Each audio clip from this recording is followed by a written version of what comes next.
everyone, my name is Tina, and welcome to my GENSHIN channel. I'm still not doing the best, you can probably hear it on my voice. I'm sorry about that in advance, but I just could not wait more since miHoYo has dropped us some massive news, and we kinda knew that something was going on, since just a few days ago, on August 4th, they have filed for 2 new trademarks, one for Miliastra Wonderland and one for Miliastra Sandbox. Both of those are for downloadable computer application software for playing computer games in virtual environments, and also phones, and it's games. It's games! But we don't have to wait anymore to find out what it is, because GENSHIN themselves posted on their Weibo, which is like a Chinese Twitter, saying, before the dream building begins, UGC game mode developers notes. Hello, traveler! As mentioned before, the development team has been preparing a large-scale game mode, and the developers cannot wait to share more details about this new upcoming mysterious game mode. And if you're a little confused, what is UGC, like what game mode? Just bear with me, with time everything is gonna be clear. What could this large-scale game mode be? In the first paragraph, miHoYo greeted us, talked about how this is a game mode that they have been preparing for such a long time, and while there are still some time before it officially launches, I'm gonna talk about that later, after a long period of carefully refining it,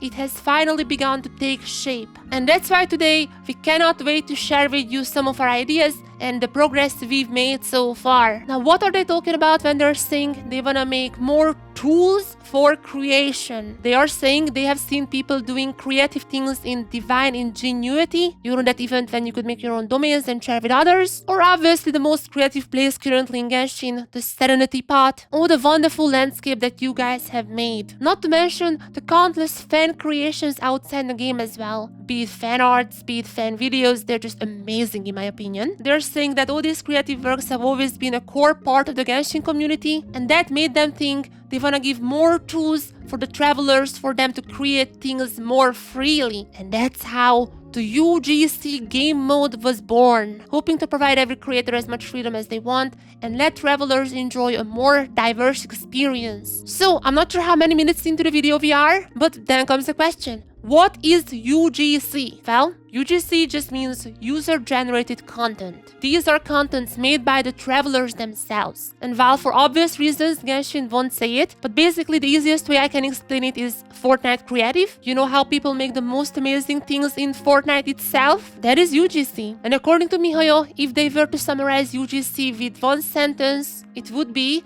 travelers can both create imaginative game levels and also play levels created by others. So far very similar to divine ingenuity, but then we see the pictures. Oh my goodness. The amount of flexibility is just crazy. You can see this example with one of the Simulanka guys. You can set positions, rotation, scale. You can even have a state, which I would assume just their expression. You can have attachment points. I guess if you wanna put some objects in their hands or on their heads or anywhere. But this isn't the only picture we have gotten. Oh my god! You can have enemies. You can set their non-combat settings. You can set their combat settings. You can set their aggro detection range. You can set their reset area if it's a sphere. Yeah, you can change it to other objects, I guess, as well. You can even set so fine details that after a player leaves an area, how many seconds does it take for them to reset? And this is just one tab. This is just a combat tab. And the creativity does not stop here, because we also got a third image where it seems to be some kind of a weapon selection menu. I would assume you can have like randomized weapons, maybe like a secret weapon. I'm fairly certain you can also use this page for some kind of achievement, some kind of goals towards your game. You can probably set the button's positions as well. Like there is positions here and size, which is, I mean, saying out loud, it's not the craziest settings, but consider that everything you see here is GENSHIN assets inside GENSHIN. And this is under development. This is not even the final version, they say. And if you are here, when I said inside GENSHIN, this is not even really true, because remember, the trademark was for downloadable application, so it is another application. And we also know from some of the testers, there are some leaks that this separate client is like 80, 90 gigabytes. So basically just the whole game with every single asset. I'm not necessarily the most creative person, but like I just cannot wait to see others' creations. Because just as miHoYo saying here, compared to the familiar Serenity Pot and the divine ingenuity,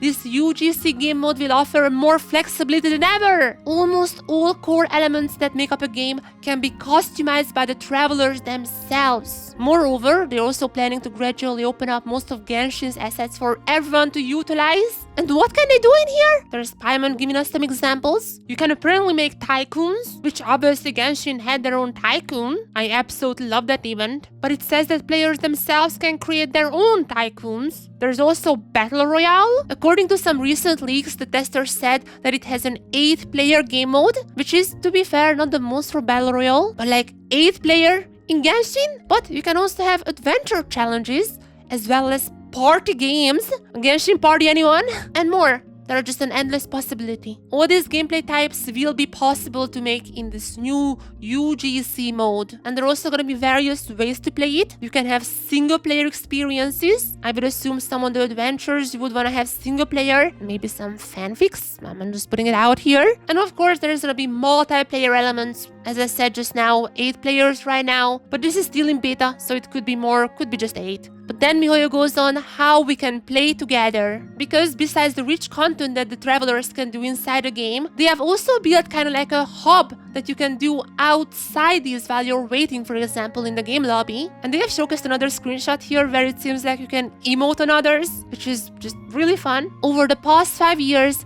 Genshin has witnessed the blossoming of many friendships among travelers, and we hope this gameplay will bring like-minded people closer together, turning every moment standing side by side into lasting bonds. However, don't get your hopes up too much, because they themselves said that this is gonna take a little while, a lot of development and a lot of optimization. They have also just shared they're ending the support on PlayStation 4 and gonna be increasing the requirements on PC as well. I mean, quite possibly, maybe one of the reasons is this game mode. You can imagine some of the creations are gonna be pretty heavy on your machine, and they're gonna continue inviting more travelers to join the testing, and they're gonna be constantly refining both the gameplay and the editor. And they're just looking forward to seeing the amazing feasts that everyone will create. By feast, you mean Paimon? I mean, you can make like a Paimon cooking game. You can make anything you want. And now for a very exciting little sneak peek at the end, we're planning to showcase this new game mode this year. Now, I don't know if that means they're gonna be releasing it, but expect to hear a lot more about this sometime in 2025. And just get excited for more news eventually, as the long-term development plans will be shared with everyone later on. And that's it. Just one single post on their Weibo, not even on their global accounts, just on their Weibo. At least when I made this video, maybe when you're watching it's already announced globally. But nonetheless, this is absolutely confirmed. We have the name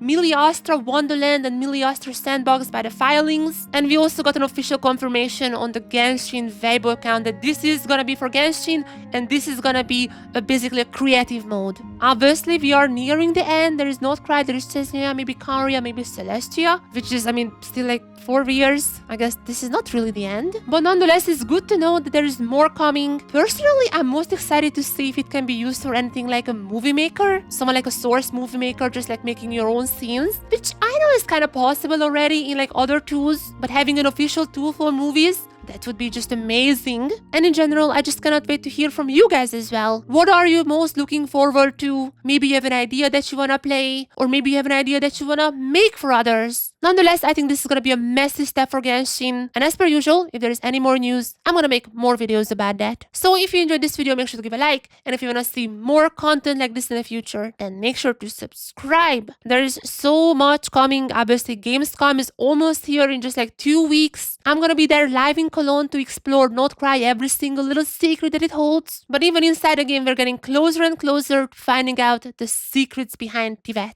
I was Tino on my Genshin channel, and see you in the next one. Bye bye!